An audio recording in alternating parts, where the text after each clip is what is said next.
Hello everyone, Abhishek Gupta sir from AB classes. Another question from CAT 2021। ठीक है, इस series का पूरा पेपर हम सॉल्व करने वाले हैं, तो you can find everything in the playlist. ठीक है, तो ये स्लॉट वन का क्वेश्चन है और 3-4 लाइन का क्वेश्चन है। आई यूजुअली मैं रिकमेंड करता हूँ बच्चों को कि मिक्सचर्स वगैरह के जो क्वेश्चंस हैं उनको सेकेंड पार्ट में अटेम्प्ट किया जाए। इसलिए अटेम्प्ट किया जाए कि ये क्योंकि वो लेंदी होते हैं, बट हमेशा नहीं होता। ये क्वेश्चन बड़ा इजी है, ये पेपर ही ओवरऑल इजी था।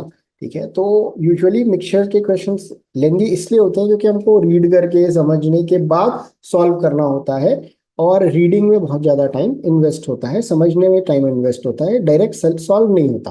ठीक है, वेयरएज अगर हम छोटे क्वेश्चन देखें तो उनको रीड करके समझने में टाइम कम होता है, कम लगता है, और हम उसको डायरेक्ट सॉल्व करने चले जाते हैं, तो वो हमको एक एडवांटेज दे जाता है। ठीक है, ओके, चलो इसको समझते हैं। Strength of an indigo solution in percentage is equal to amount of indigo in grams per 100 cc of water. तो जब मैं भी पहली बार पढ़ रहा था इस क्वेश्चन को, तो मेरे को भी क्या लगा कि ये क्या लिखा हुआ है। ठीक है, बट अभी अगर मैं देख रहा हूँ तो बड़े आराम से समझ में आ रहा है। मैं उसको सेकेंड रीड मारा तब मुझे समझ में आ गया कि स्ट्रेंथ बोल रहा है कि 100 cc ऑफ वाटर में कितना इंडिगो ग्राम्स में प्रेजेंट है। ठीक है, हालांकि इस इंफॉर्मेशन का कोई यूज नहीं आने वाला अभी अगर अपन आगे देखें तो। ठीक है, तो क्या बोल रहे हैं, 800 cc bottles are filled with indigo solution of strength 33 and 17।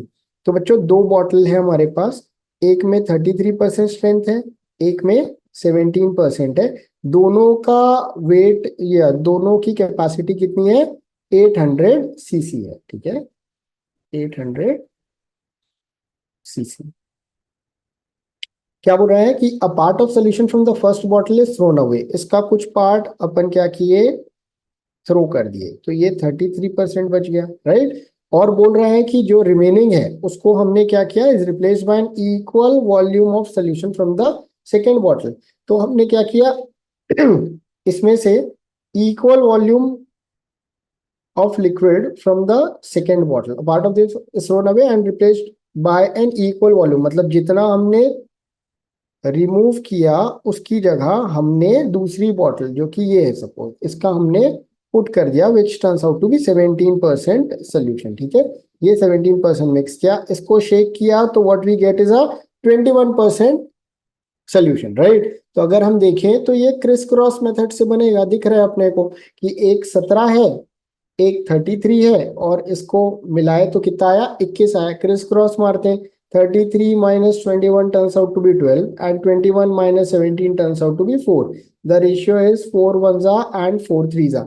तो रेशियो कितना आया, 3:1। मतलब 3 पार्ट ये है और एक पार्ट ये है। क्लियर। अगर अपन देखें तो ये टोटल कितना था बच्चों, टोटल था ये 800, उसका 3 पार्ट तो मतलब 3/4, राइट। तो इसका मतलब this is equal to what, 600। तो इसका मतलब इससे जो हमने रिमूव किया दैट पार्ट वाज 600। तो ओरिजिनली पूछा क्या है, क्या पूछा है कि solution left in the second bottle. तो 800 में से 600 चला गया तो बचा कितना, 200 cc, right. So this is going to be your answer. I hope this is clear everyone. तो आपको ये क्वेश्चन समझ में आया होगा। सॉल्व करना तो बहुत आसान है अगर अपन समझ गए हैं तो। ठीक है, होपफुली आप इस टाइप के क्वेश्चंस को फ्यूचर में सॉल्व कर पाओगे एंड पेपर में अच्छे स्कोर कर पाओगे। Thank you guys, have a wonderful day.